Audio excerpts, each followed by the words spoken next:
Pack your things. You're not needed here anymore. Brittany didn't raise her voice when she said it, and somehow that made it worse, like she was commenting on the weather instead of deciding where I belonged in the home I had lived in for over 30 years. And Jason, my own son, stood beside her with his hands in his pockets, staring at the hardwood floor as if the grain patterns were suddenly fascinating, as if not looking at me could make the moment less real, less final. And I remember noticing the small things because that's what you do. When something inside you starts to shift, the way the overhead light cast a soft yellow glow across the dining table I had polished just that morning, the faint scent of lemon cleaner still lingering in the air, the chair at the head of the table where my husband used to sit now empty and quiet, and I realized in that moment that the silence in the room wasn't just the absence of sound, it was the absence of me. Like I had already been erased, and no one had bothered to tell me until now, and I didn't argue. I didn't ask questions, I didn't even look at Jason the way I used to when I wanted him to remember who I was, because something in his posture told me he had already made his choice long before this conversation ever happened, so I simply nodded once, slow and deliberate, as if I were agreeing to something small and temporary, and I turned toward the hallway, my footsteps steady against the wood, not rushed. Not hesitant, just steady, because dignity doesn't announce itself, it shows up quietly in the way you refuse to fall apart in front of people who are waiting for you to. And I packed a single suitcase that night, just enough for a few days, a week at most, because they thought I was leaving, but I knew I was only stepping aside, and there's a difference, a very important difference, one they didn't understand yet, and when I walked past the living room I saw Brittany sitting on the couch scrolling through her phone. Her expression relaxed, almost satisfied, like a job well done. And Jason was pouring himself a drink in the kitchen, his movements casual, unbothered, like nothing significant had just happened. Like asking his mother to leave was no different than asking someone to pass the salt, and for a brief second I felt something tighten in my chest, not anger, not even sadness, but clarity, the kind that settles in quietly and stays, the kind that makes everything suddenly make sense in a way it hadn't before. And I realized that this moment wasn't the beginning of anything, it was the result of a long chain of small decisions. Small silences, small dismissals that had been building for years. The times Brittany spoke over me at dinner and Jason didn't correct her, the holidays that shifted from my traditions to hers without discussion, the subtle way my opinions became suggestions and my suggestions became interruptions, it had all led here, to this calm, calculated dismissal delivered in a tone so casual it almost felt polite, and I picked up my suitcase, the handle cool in my hand, and walked to the front door. Pausing just long enough to glance back, not at them, but at the house itself, the walls that had held decades of birthdays and quiet mornings and ordinary days that once felt permanent, and I stepped outside into the cool evening air, closing the door gently behind me, because there was no reason to slam it. No reason to give them the satisfaction of seeing me break, and I got into my car and sat there for a moment, my hands resting on the steering wheel, the engine still off.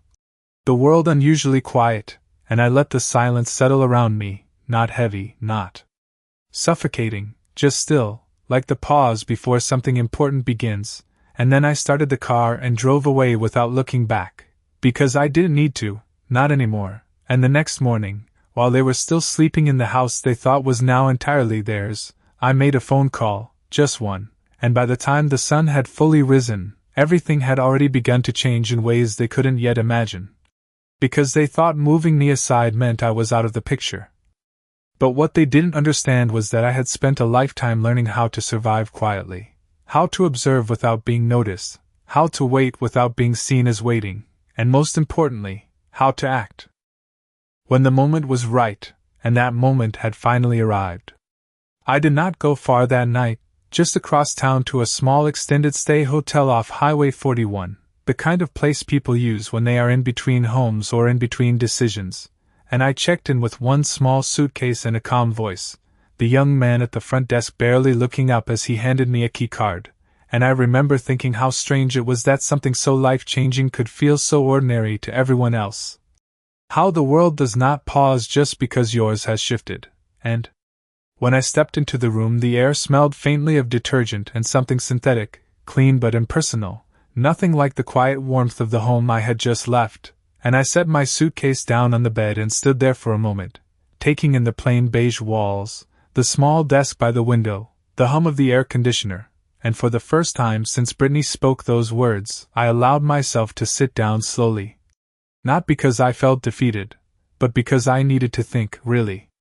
Think, without interruption, without their presence shaping my thoughts. And as I sat there I began to replay the past few months with a different lens, not as isolated moments but as pieces of something larger, something intentional, the way Brittany had insisted on handling the household bills after my husband passed, saying it would be easier for everyone. The way certain documents had been moved from the study to places I did not choose, the way Jason had grown distant not overnight but gradually, like a dimmer switch being turned down one quiet notch at a time. And I realized that none of this had been sudden, it had been designed to feel that way, because sudden things can be questioned, but slow changes slip under the surface until they feel normal, until you start to question yourself instead of the situation. And I leaned back against the headboard and closed my eyes, letting the silence settle again. And that was when the memory surfaced clearly, not forced, not chased. Just there, my husband sitting at the kitchen table about a year before he passed. A folder open in front of him, his reading glasses low on his nose. As he looked at me with that steady expression he always had when something mattered, and he said, "Eleanor, promise me you will not let anyone make you feel like you do not belong in your own home." And at the time I smiled and told him not to worry, that our family was strong, that Jason would always look out for me, and he nodded but did not look entirely convinced. And now, sitting in that quiet hotel room, I understood why. Because he had seen something I had chosen not to see, something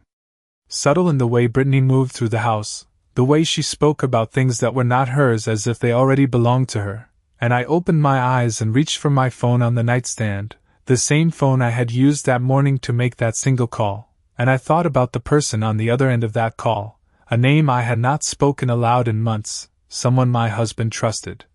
Someone who understood not just our family but the structure of everything we had built together over the years, and I felt a small shift inside me, not emotional, not reactive, just precise, like a piece clicking into place, and I stood up and walked to the window, pulling the curtain aside to look out at the parking lot below, rows of cars lined up under soft yellow lights, each one belonging to someone with their own story, their own turning point, and I realized that this was mine. Not the moment I was asked to leave, but this moment right here, where I could choose how the story continued, and I was not going to rush it. I was not going to call Jason or send a message or try to explain anything, because explanations are only useful when the other person is willing to listen, and I had already seen that he was not, so instead I began to plan, quietly, carefully, thinking through what I knew and what I needed to confirm, the accounts, the documents, the ownership details that had once been handled openly but had slowly been shifted out of my direct view, and I felt something else settle in, something steadier than anger, more enduring than hurt, a kind of clarity that does not ask for permission, and I picked up my phone again and reviewed the call from earlier, the short conversation that had already set things in motion, and I knew that by the time Brittany and Jason woke up and went about their morning in that house, believing they had secured their place, the foundation beneath them had already begun to change, not dramatically, not in a way they could immediately see, but in a way that would reveal itself soon enough. Because they thought removing me from the house meant removing me from the equation, but they had forgotten one important detail. I was never just living in that house, I was part of everything that held it together. I did not call them the next day, and they did not call me, which told me everything I needed to know without a single word being exchanged, because silence has a way of revealing priorities more clearly than any conversation ever could, and I imagined their morning unfolding in that house with a kind of distant clarity. Brittany moving through the kitchen like she owned every inch of it, opening cabinets I had organized, pouring coffee into the same mug I had used for years, while Jason sat at the table scrolling through his phone, perhaps hesitating for a second before deciding there was no need to reach out, convincing himself that what they had done was reasonable, even necessary, and I let that image sit in my mind for a moment before setting it aside, because what they thought no longer mattered in the way it once had, and instead I focused on what I knew, not what I felt, because feelings can cloud judgment, but facts, when arranged carefully, can reshape everything. And later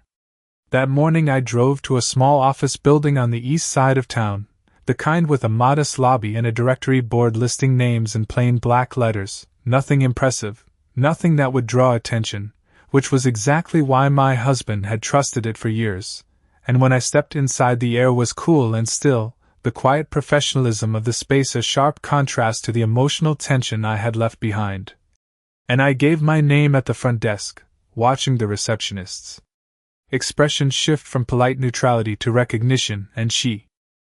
nodded before asking me to take a seat, and I sat there with my hands folded in my lap, my posture straight, my breathing even, because this was not a moment for uncertainty. And after a few minutes a man stepped out from behind a frosted glass door, older, composed, someone who carried himself with the kind of calm that comes from years of handling complicated situations without raising his voice. And when he said my name there was a familiarity in it that steadied me even more, and I followed him into his office where the blinds were partially drawn, letting in just enough light to illuminate the desk between us, and he gestured for me to sit before closing the door quietly. And for a moment neither of us spoke, not because there was nothing to say, but because both of us understood that what was about to be discussed required precision, not emotion. And when he finally opened the folder in front of him I recognized it immediately, the same folder my husband had been reviewing that afternoon at the kitchen table, the one I had not thought much about at the time, and he adjusted his glasses slightly before looking at me and saying that he had been expecting my call, not today specifically, but eventually, and there was no judgment in his tone, only a quiet acknowledgement that some things unfold exactly as anticipated. And as he began to explain the structure of the assets, the ownership details, and the protections that had been carefully put in place, I listened without interruption, each piece of information settling into place with a clarity that felt almost unsettling in its simplicity, because what Brittany and Jason believed to be straightforward control was in fact far more complex than they had assumed, and I realized then that their confidence had not come from knowledge, but from assumption. The kind of assumption that grows when people think they understand something they have never actually examined closely, and I asked a few questions, not many. Just enough to confirm what I was beginning to see, and his answers were direct, measured, leaving no room for ambiguity. And when he finished there was a brief silence again, but this time it felt different, not heavy, not uncertain, but resolved, like the final piece of a puzzle clicking into place. And I leaned back slightly in my chair and allowed myself a single steady breath, not of relief, but of readiness, because understanding this situation was only the first step. What mattered now was what I chose to do with that understanding, and I stood up, smoothing my coat with a calm, deliberate motion. And he walked me to the door, reminding me that everything we discussed remained in my control, not theirs, and that I did not need to rush, because time, when used correctly, could be more powerful than any immediate reaction. And as I stepped back out into the sunlight the world looked exactly the same as it had that morning, the same streets, the same passing cars, the same quiet rhythm of a weekday afternoon. But I knew that beneath that normal surface something had already shifted. Not in a way anyone else could see yet, but in a way that would soon become impossible to ignore, because they thought they had moved me out of the picture, but they had only stepped into a position they did not fully understand, and I was no longer the woman who had quietly accepted every change without question. I was the one who now knew exactly where every piece belonged. I did not return to the house that afternoon, or the next, and I did not drive past it either, because distance has a way of sharpening perspective, and I needed that clarity more than I needed familiarity. So instead I settled into a quiet routine that looked ordinary from the outside but was anything but mornings spent reviewing documents I had not touched in years, afternoons making careful calls, evenings sitting by the small window in that hotel room, watching the light fade across the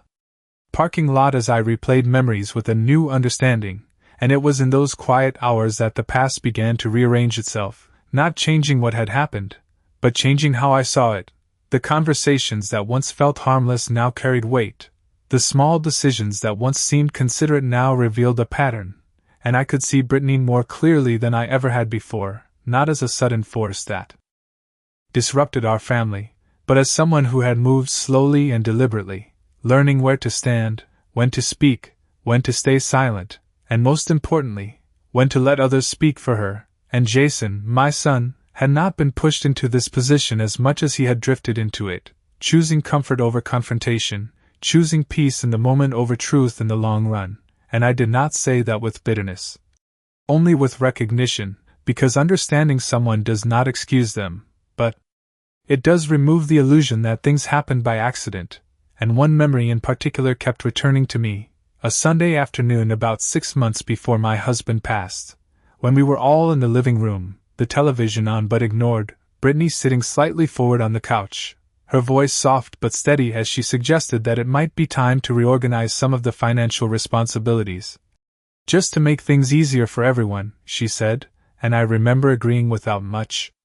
thought, because at the time it sounded reasonable, practical even, and my husband had glanced at me briefly before nodding as well, though now I could recall the pause, the fraction of a second where he seemed to weigh something he chose not to say, and that was the moment, I realized, when the first shift occurred, not dramatic, not obvious, just a small adjustment that allowed everything else to follow. And from there it had been a series of similar moments, Brittany offering to handle this,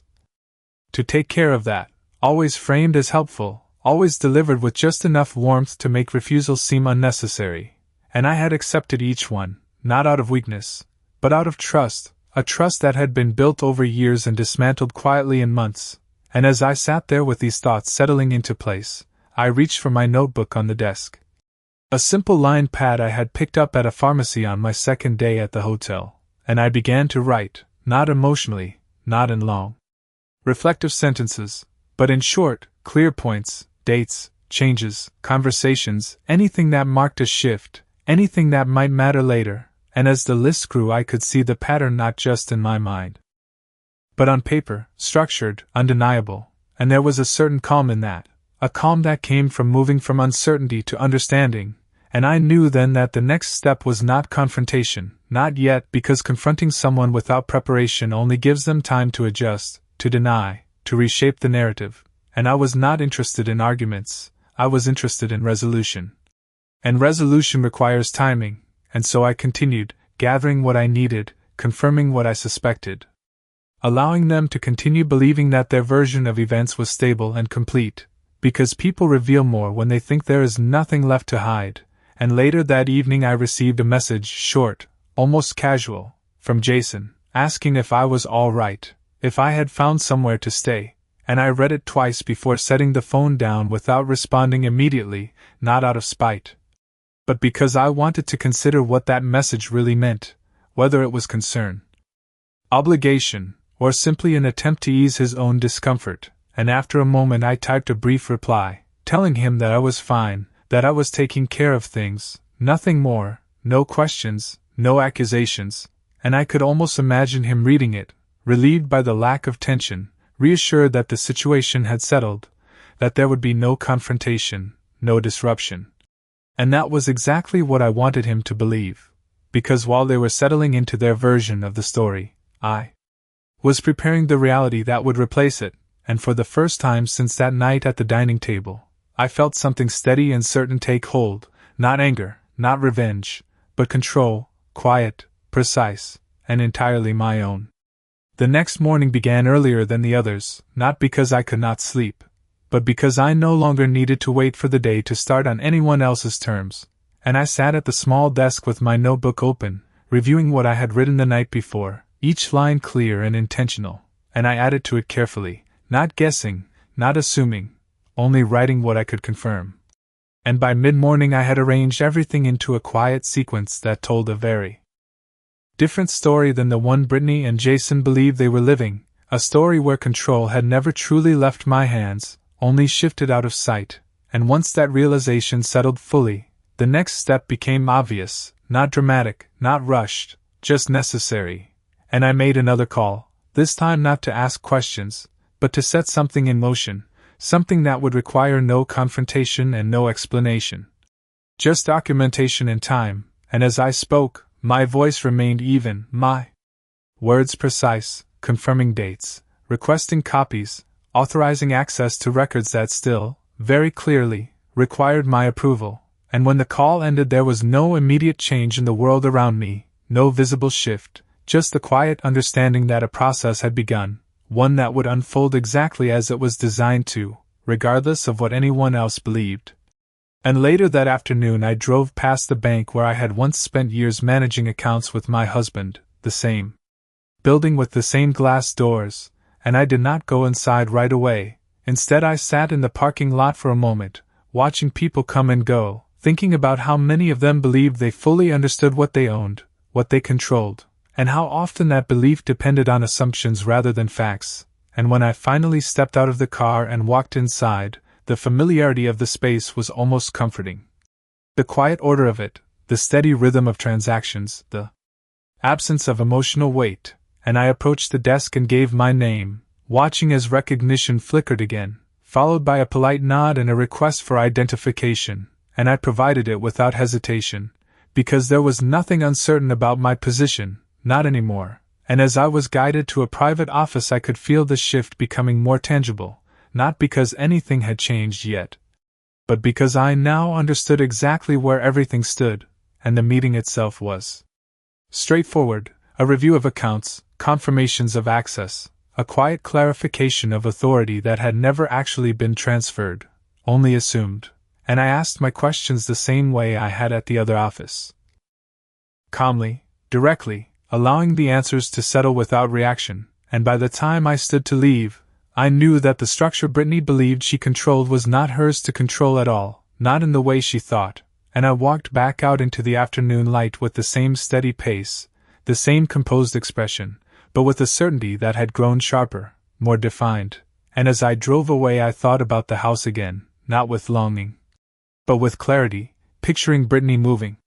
through rooms she believed were now fully hers, perhaps already making plans, rearranging things, speaking about the future as if it were settled, and Jason beside her, quieter, maybe slightly uneasy, but choosing not to question what felt easier to accept, and I let that image remain for a moment before setting it aside, because it no longer held power over me, not when I now understood the full picture. And that evening, back in the hotel room, I opened my notebook again and added one final section, not of memories, not of observations, but of actions, a simple list of what had already been done and what would follow, each step measured, each one building on the last, and there was no urgency in it, no sense of needing to rush toward an outcome, because outcomes, when built correctly, arrive on their own, and I closed the notebook and placed it on the desk, turning off the lamp beside it. And as the room settled into quiet I allowed myself a single thought, clear and steady. They had believed they were removing me from the equation, but what they had actually done was give me the space to see everything exactly as it was, and now that I could see it, I knew exactly how it would end. The following day unfolded with a quiet precision that would have seemed insignificant to anyone watching from the outside, but to me every small action carried weight, every hour moved something forward even if nothing appeared to change, and I began that morning by reviewing the confirmations that had already come through, emails written in formal language, attachments neatly organized, each one reinforcing what I now understood completely, that control is not about who speaks the loudest or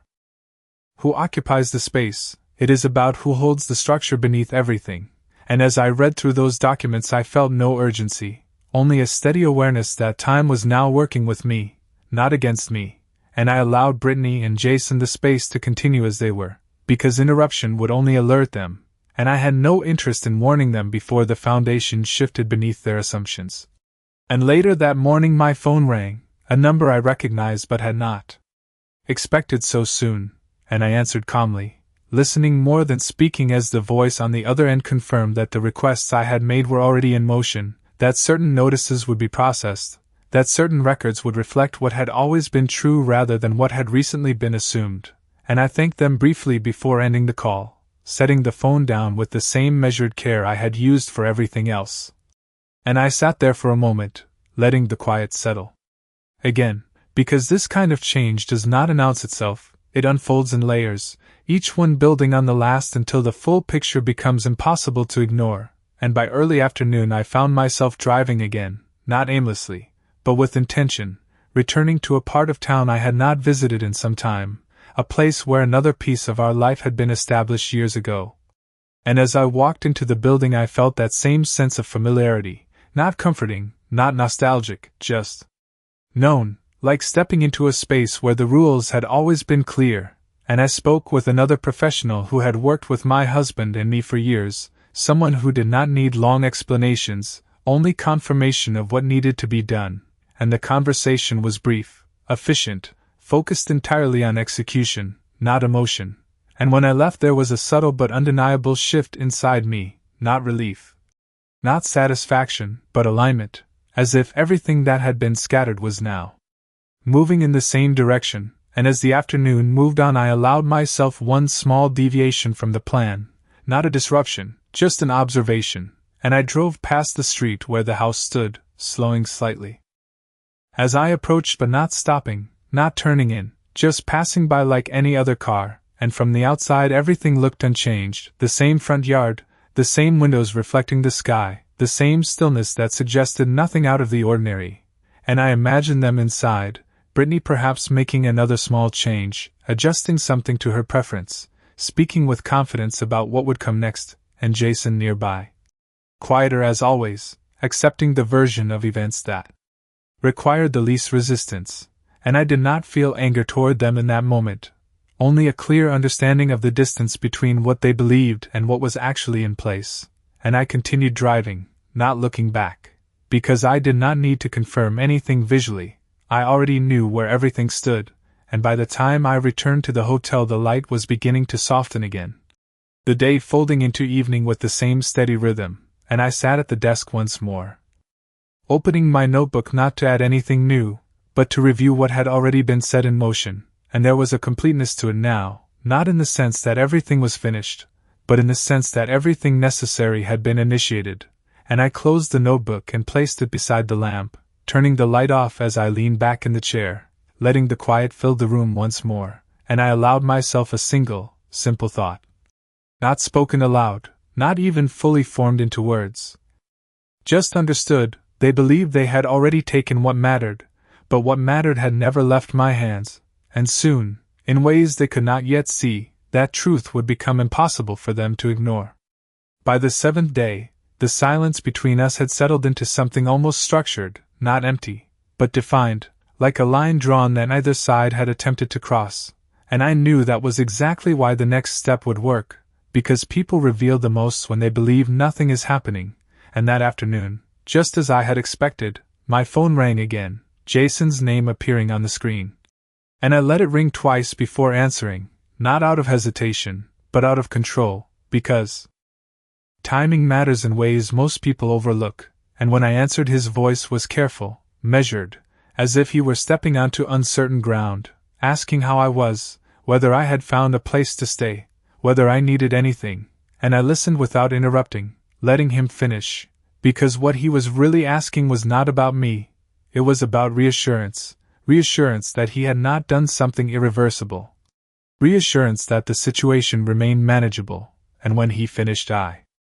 responded simply, telling him that I was fine, that everything was being handled, that there was no need for concern, and I could hear the shift in his breathing, subtle but noticeable, the kind of relief that comes when someone believes a situation is stabilizing, and he said that was good, that they just wanted what was best for everyone, and I acknowledged it without agreeing, without disagreeing. Because words at this stage were not tools for truth, they were tools for positioning, and after a brief pause he mentioned that Brittany had been organizing the house, making a few changes, nothing major, just adjustments, and I let that detail settle for a moment before responding with a quiet, "That sounds efficient," and nothing more, because I wanted him to feel comfortable, to feel that his narrative was intact, that nothing was being challenged. And when the call ended, I set the phone down and allowed a small, steady breath to leave my chest, not from tension but from confirmation, because everything in his tone had aligned with what I had already understood. They believed they were in control, and more importantly, they believed I had accepted that, and that belief was the final piece I needed. And later that evening I received the first official notice, not dramatic, not alarming, just formal, precise, written in language that carried authority without emotion, and I read it carefully. noting each detail, each reference, each confirmation of what had been set into motion days earlier, and I placed it neatly on the desk beside my notebook, not hidden, not emphasized, just present, because this was not about secrecy, it was about sequence, and as the hours passed I began to consider the final arrangement, not in terms of confrontation, but in terms of exposure, because when everything is structured correctly, the truth does not need to be argued, it simply needs to be presented, and I thought about how Brittany would respond, the way her confidence would likely shift into confusion, then into resistance, and how Jason would stand beside her, caught between what he believed and what he would be forced to understand, and I did not take satisfaction in that image. Only acknowledgement, because consequences are not about punishment, they are about alignment with reality, and by the time the night settled fully around me I had made one more decision, quiet, final, and entirely mine. I would not return to the house unannounced. I would not arrive in anger or demand explanations. Instead, I would choose the moment, the setting, the conditions under which everything would be revealed. Because control is not just about what you do, it is about when and how you choose to do it. And as I turned off the light and allowed the room to fall into darkness, I felt no uncertainty, no lingering doubt, only a steady awareness that the next time I stood in that house, it would not be as someone who had been moved aside, it would be as someone who had already moved everything into place. On the 9th morning, I chose the moment, not because it felt dramatic, but because it felt precise, and I dressed the same way I had on countless ordinary days, nothing formal, nothing that announced intention, just calm, composed, and I drove back to the house without hesitation, the same street, the same driveway, the same quiet stillness that had always been there. But this time I did not feel like I was arriving. I felt like I was returning with clarity, and when I stepped out of the car I noticed the small changes immediately, the new planters by the front door, the rearranged furniture visible through the window, details that might have gone unnoticed before but now stood out as evidence of assumption, not ownership, and I walked to the door and used my key, the same key that had never stopped belonging to me, and when I stepped inside Brittany was in the living room, her posture relaxed until she saw me, and in that instant I watched her expression shift, not to anger, but to confusion, as if she were trying to understand how something she believed was finished had just reopened without warning,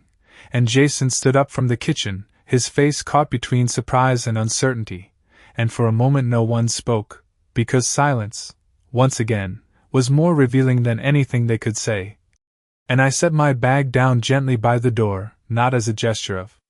reclaiming space, but as a signal that I was not leaving again, and I walked into the room with the same steady pace I had maintained from the beginning, and I greeted them both calmly, not coldly, not warmly, just evenly, because this was not a moment for emotion, it was a moment for clarity, and Brittany was the first to speak, asking why I was there, her tone controlled but edged with something tighter beneath the surface.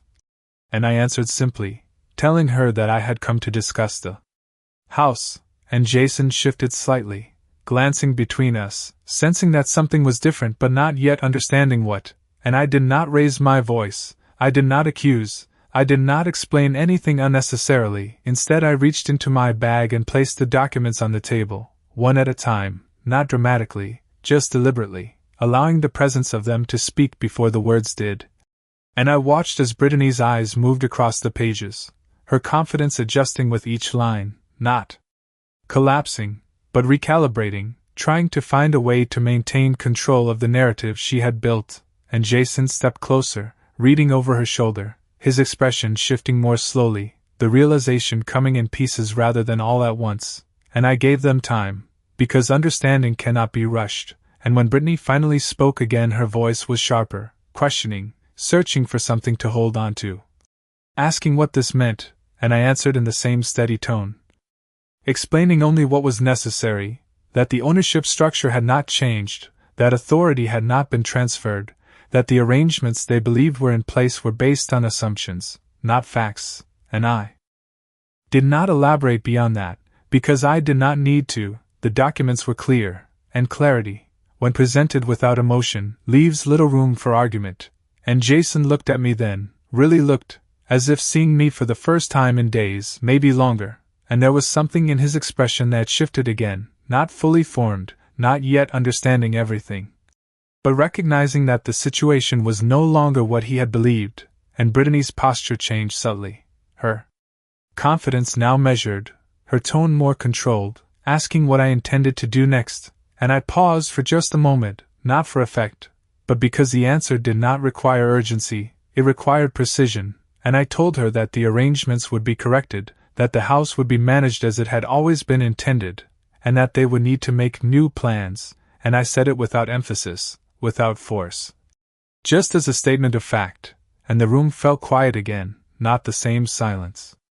as before, not empty, but filled with the weight of understanding settling into place, and I did not wait for a response, because I was not there to negotiate, I was there to present reality, and as I stood there I felt the final shift complete, not in them, but in the space itself, the house returning to what it had always been, not through emotion, not through confrontation, but through truth revealed at the right moment.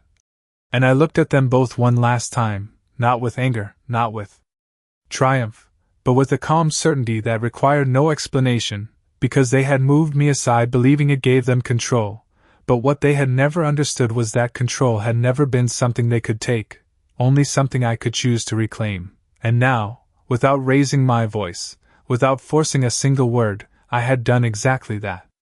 The silence after my words did not break immediately, it settled, spreading through the room in a way that felt different from every silence before, not uncertain, not hesitant, but final, and I watched as Brittany straightened slightly, her posture adjusting not with confidence but with calculation, as if she were already trying to find another angle,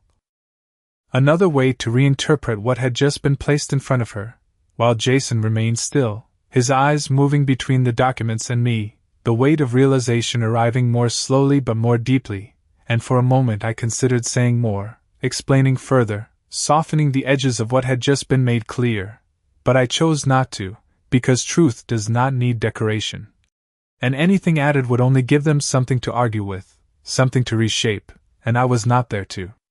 argue, I was there to conclude, and so I simply stood there, allowing the quiet to do what words could not, allowing them to sit with what had already been decided long before I walked through that door, and after a moment Jason spoke, his voice lower than before, asking what this meant for them, not in defiance, not even in defense, but in a way that revealed he was beginning to understand that the situation had moved beyond what he could control, and I met his gaze calmly, not with anger, not with disappointment, just with clarity, and I told him that it meant they would need to find another place, that the arrangements they had relied on were not valid in the way they believed, and that there would be time, reasonable time, for them to transition, because this was not about forcing them out, it was about restoring what had always been in place, and Brittany responded quickly to that, her tone sharper again, questioning the fairness of it, suggesting that they had already begun to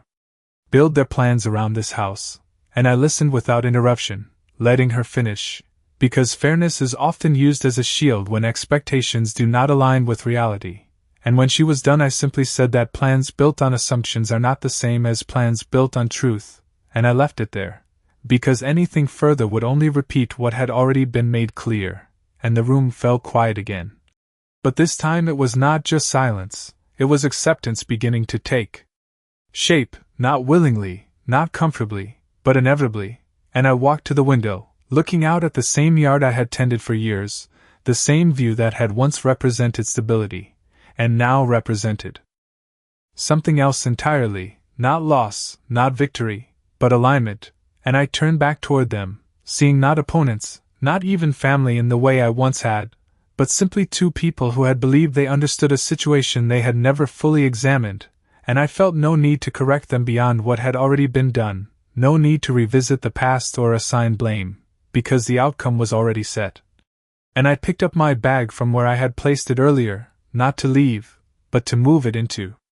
the hallway, a small action, simple, deliberate, signaling that my presence here was no longer temporary, and as I did, I spoke one final time, not loudly, not forcefully, just clearly, telling them that details would be handled properly, that everything would be documented and communicated through the appropriate channels, and that there was no need for further discussion in this moment. Because everything that needed to be said had already been presented, and I watched as Brittany's expression shifted once more, not to agreement, but to a quiet recognition that there was nothing left to challenge in the way she had expected, and Jason lowered his gaze slightly, the weight of it all settling in fully now, and I did not wait for another response, because I was not seeking one, and I turned and walked toward the hallway with the same steady pace I had maintained from the beginning, each step grounded, each movement intentional, and as I passed the dining table I paused for just a fraction of a second, not to reflect, not to linger, but simply to acknowledge the moment where everything had started, and I continued on without hesitation, because the story had already moved beyond that point, and as I reached the end of the hallway I allowed myself one final thought, clear and complete, not spoken aloud but fully understood. They had moved me aside believing it would remove me from their way. But all it had done was give me the space to move them out of mine, and with that, everything was exactly where it was always meant to be.